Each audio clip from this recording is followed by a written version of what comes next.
Olá, sou Regina Espósito, escritora da União Brasileira dos Escritores, e tive bastante cursos de artes, aos quais me dediquei e fui abençoada pelo Altíssimo com os dons que Ele me deu. Bem, eu estou hoje querendo falar para vocês sobre Jesus, a vida pré-humana dele. Vocês sabiam que Jesus teve a vida pré-humana com Jeová? Ele foi a primeira criatura que o Altíssimo fez, antes das estrelas, antes de tudo que foi feito aqui. Ele fez verbo logos, e era como chamado a palavra, porque ele falava as coisas do Pai.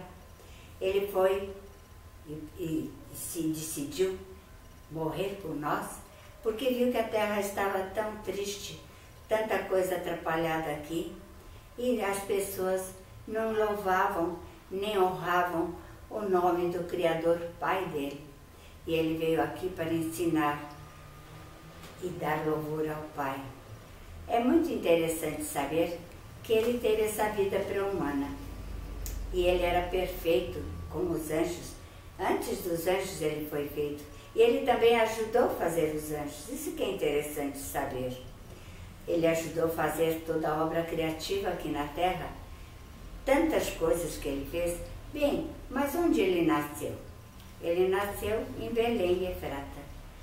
E quando o rei Herodes soube que havia nascido o rei dos judeus, ele indagou dos astrólogos onde era, porque ele queria mandar matar as criancinhas de 2 anos para baixo, para não ter os judeus um rei, porque rei ele considerava que era ele só.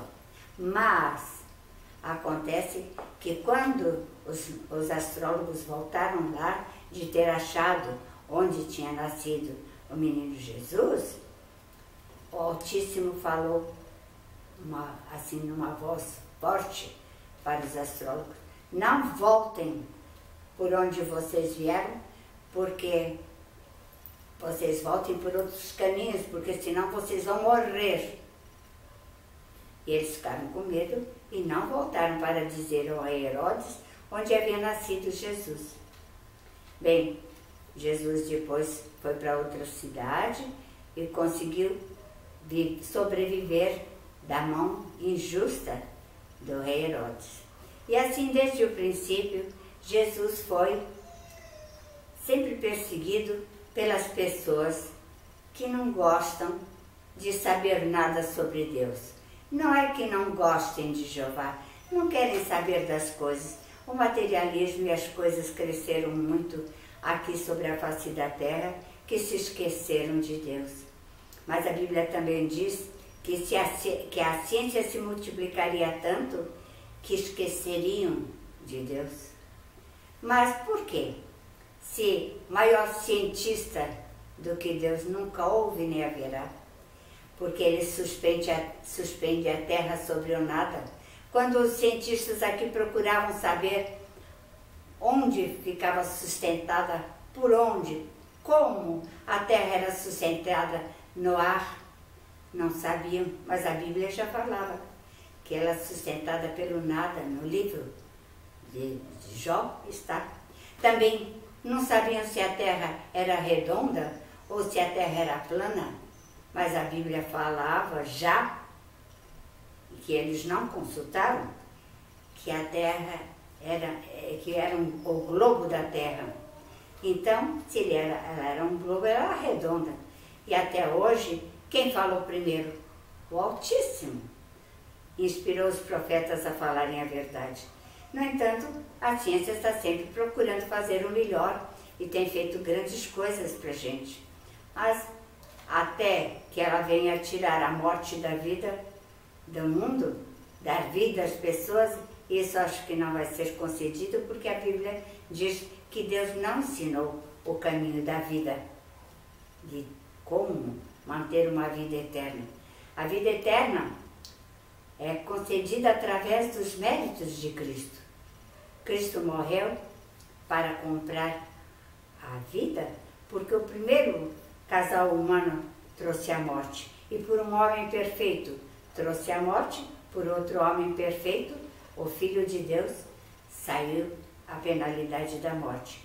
Enquanto não terminar esse sistema de coisas, ainda continuará a haver a morte, mas brevemente estas coisas desaparecerão, porque o Filho de Deus morreu para que tenhamos vida e vida em abundância.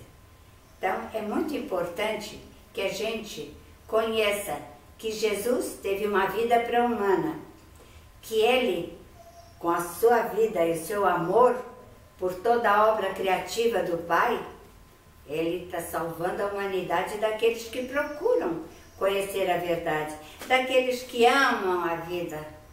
Porque a Bíblia diz, no livro de Mateus, diz que a terra se encherá do conhecimento de Jeová, assim como a terra cobre o mar. Então, ali no livro de Mateus fala que muitos passarão vivos para o reino. Toda a gente sabe que se prega o reino de Cristo, que Jesus está comprando para que nos céus, na terra e dos debaixo da terra se dobrem os joelhos daquele que morreu por nós. Que coisa boa saber que temos um Salvador da vida. Veja, não é difícil conhecer as Escrituras. Falam mal disso, falam mal daquilo, mas toda a gente fala tanto mal. Olha, o livro do Provérbios até diz assim: você está triste porque falam mal de você? Não se preocupe, porque teu próprio servo te amaldiçoa. Então, falar mal de Cristo, que Ele não existe, que Ele não morreu por nós, que Ele nos salvou-nos do pecado, é como aqueles que desde o princípio falam mal de tudo que querem, ou para sobressair como pessoa falando diferente. Ora, Deus disse que a minha palavra é mais alta do que as vossas palavras, meus caminhos são mais altos que os vossos caminhos. E que casa me edificarias, se o céu não dá para a cabeça minha, e a terra é escabelo dos meus pés? Então, a igreja de Deus é no céu. Lá governarão 144 mil, como está escrito no livro de Provérbios, capítulo 14, 1, 2, 3 e outros. Até o capítulo 7 também fala. Então, lá, Cristo é o Rei que governará o mundo, governará o reino aqui na terra. Então, saber da vida pré-humana e de tudo é o caminho para herdar a vida eterna. E viva Jesus Cristo por nós.